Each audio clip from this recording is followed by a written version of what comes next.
In addition to our standard transform tool that we've looked at so far, there is sort of a subset of that transform tool.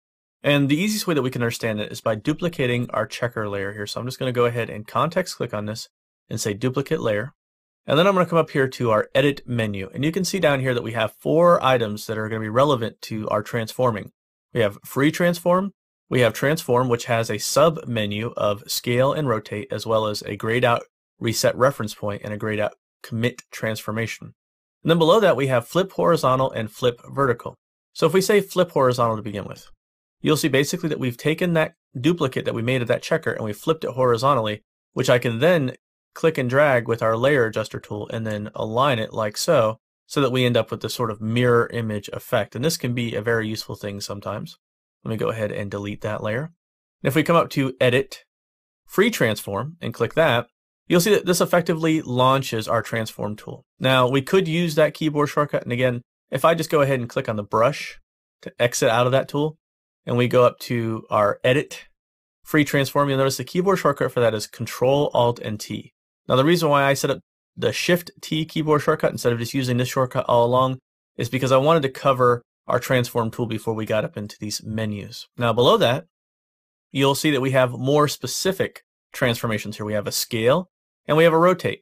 And basically the idea here is that these just allow us to have a numeric input. So if I click scale, you'll see that we end up with this numeric input that we can put in. We can say horizontal scale of 100%, vertical scale of 100%, and constrain aspect ratio. If I turn off the constrain aspect ratio, I can set one number or the other and then simply say OK.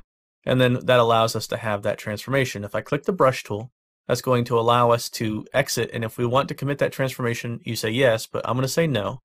That way we get back to where we started from. And now I'm going to come up to the edit, transform, and rotate. And again, this is just about precision. It's giving us a numeric value. So if I say I want to rotate this to precisely 30 degrees and then say OK, this effectively has put us into our rotate tool, but it's given me that numeric value input, which is really vital for getting it to a very precise degree if you know the precise degree that you need. So again, not something that you're going to use all the time, but can be useful. And again, I'm just going to go ahead and click the brush tool to get out of this and then say no to commit to get back to my default.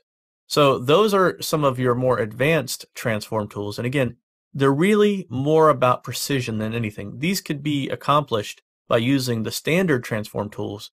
They're just not as precise. They're more of a sort of freewheeling kind of do it as you're eyeballing kind of thing, not really so much about numbers. And sometimes you need numbers, sometimes you just want to do it artistically.